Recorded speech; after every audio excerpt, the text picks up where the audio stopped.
I'm going to be reading for Sheena Moore. She couldn't come today, and she didn't have an opportunity to make it either. So this is Sheena Moore's story that I'm sharing. My name is Sheena Moore, and I am an addiction survivor. I'm a fifth-generation addict. As a young child, I was always curious about drugs and alcohol. When I entered middle school, I experimented with ADD medicines such as Adderall and Ritalin. Eventually, that led me to using methamphetamine. I began using meth on almost a daily basis in my late teens. I became very thin, barely alive. One day, I could not stand up because my body was so malnourished. That's when I decided I wanted to stop using methamphetamines. By then, I had also experimented with pills such as Percocet and Vicodin. I enjoyed the energy that they gave me, and I liked how they allowed me to still be able to eat and sleep. I also tried heroin because it was cheaper to obtain. I suffered from severe anxiety attacks, arthritis in 5 places, and carpal tunnel in both my hands. When I turned 18, I immediately went to a doctor and was given a prescription for Oxycontin along with Percocet. I found it very easy to get these prescriptions. Not long after, I could not get the same feeling from pills that I felt in the beginning. I already tried heroin, and I knew it was cheaper, it was stronger, and it was easier to obtain, more abundant. I had no clue what type of demon I was in for. I used anywhere from a gram a day to as much as I could get my hands on. I did not have a death wish. I was a functional addict. I worked 40+ hours a week all through my addiction, so I felt as if I had things under control. By 2006, I was mixing crack and heroin, and I made the decision that I wanted to quit. I went through a bad detox. I was ready to give up when I found out I was pregnant with my oldest son. I thought, this is it. I wouldn't be using again.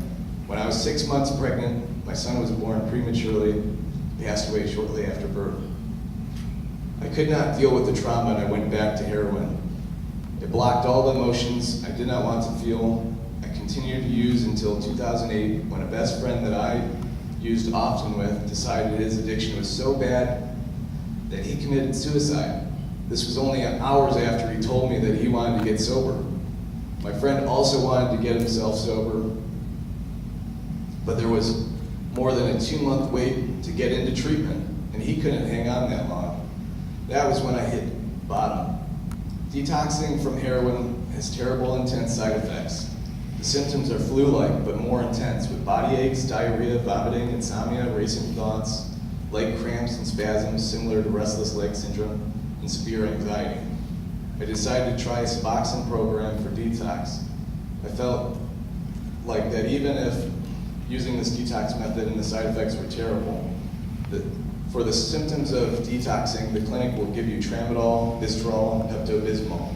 Tramadol and Suboxone are narcotics themselves. I never thought it was proper to use narcotics to treat narcotic addiction. and the Suboxone costs $800 a month out of pocket. You're expected to take it between 3 and 5 years in order to fully detox.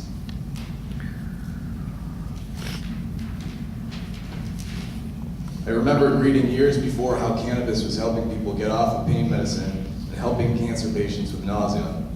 I realized that if marijuana could be used for pain and being severely sick, it may help me too. I obtained some medical grade cannabis and decided to give it a shot. I was already on a high dose of Suboxone. Suboxone made me feel high, and I still felt sick and not normal at the same time. The first time I used cannabis was the first time I felt normal in years. I felt sober. That day I decided I was going to continue to use medical cannabis through the detox because I now needed a detox off the Suboxone as well. I had very mild detox symptoms while using medical cannabis. It was like a miracle. I had little trouble kicking my pill and heroin habits now. Even more amazing, I felt human again. I thought perhaps I was trading my addiction from one drug to another, as so many addicts do. But in 2009, I stopped using cannabis. It was amazing to me that I had 0 side effects when I quit using cannabis. I had no desire to use any drugs or alcohol. I then decided to try again, having a child, and I am blessed to say I have a very healthy son, and I remain sober to this day. I can tell you that I owe my life to cannabis, It is no fluke that the opioid death toll is dropping around 25% in legalized states. Cannabis is helping people, and giving them a chance to help themselves. Thank you. Love you, Sheena.